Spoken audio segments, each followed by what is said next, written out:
Margaret, Crown Princess of Sweden, was born Princess Margaret of Connaught in Strathearn on the 15th of January 1882 at Bagshot Park in Surrey. She was the eldest child of Prince Arthur, Duke of Connaught, and Princess Louise Margaret of Prussia. She had two siblings, Arthur and Prussia, and she was nicknamed Daisy. Margaret grew up in Bagshot Park, being educated by governesses and leading a quiet childhood with her parents and siblings. In January 1905, Princess Margaret met Prince Gustav Adolf of Sweden, Duke of Skåne, while in Cairo. A ball was held at the Aberdeen Palace, and the two young royals met, falling in love at first sight. The prince proposed to Margaret, and she accepted. They were wed on the 15th of June 1905 in St. George's Chapel in Windsor Castle. Margaret was given a tiara from the Khedive of Egypt as a symbol of the courtship that had started there. It is known as the Khedive tiara and was worn by several of Margaret's descendants. It is currently in the possession of her granddaughter, Queen Anne-Marie of Greece. Margaret and Gustav Adolf had 5 children together: Gustav Adolf, Sigvard, Ingrid, Bertil, and Karl Johan.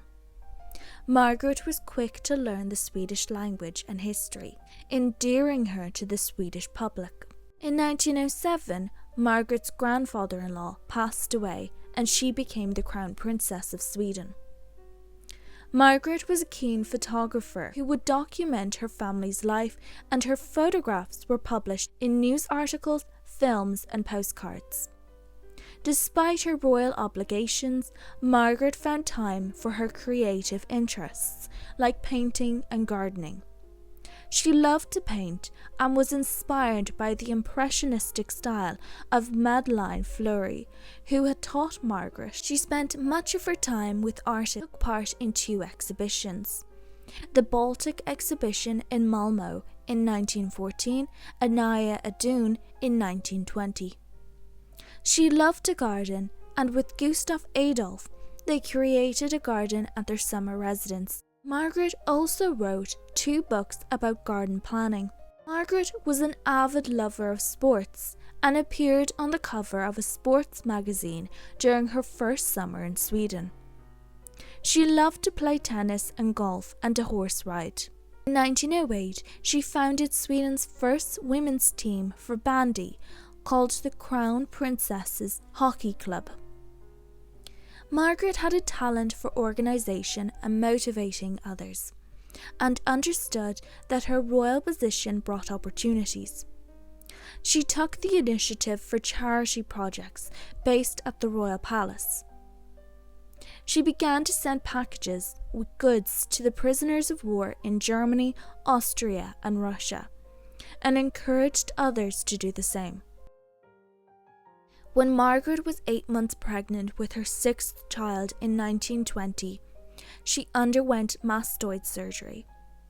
A serious ear infection set in that weakened her immune system. She developed sepsis and died on her father's 70th birthday on the 1st of May 1920, along with her unborn child. Her family, along with the Swedish and British public, mourned her death greatly. Margaret had left written instructions for her funeral and burial. She requested to be buried wearing her wedding dress and veil, holding a crucifix in a simple coffin made from English oak covered with British and Swedish flags. She was buried at the Great Church next to the Royal Palace in Stockholm. In 1922, her remains were transferred to the Royal Cemetery in Haga Park, Stockholm. She was the first person to be buried at the Royal Cemetery in Haga Park.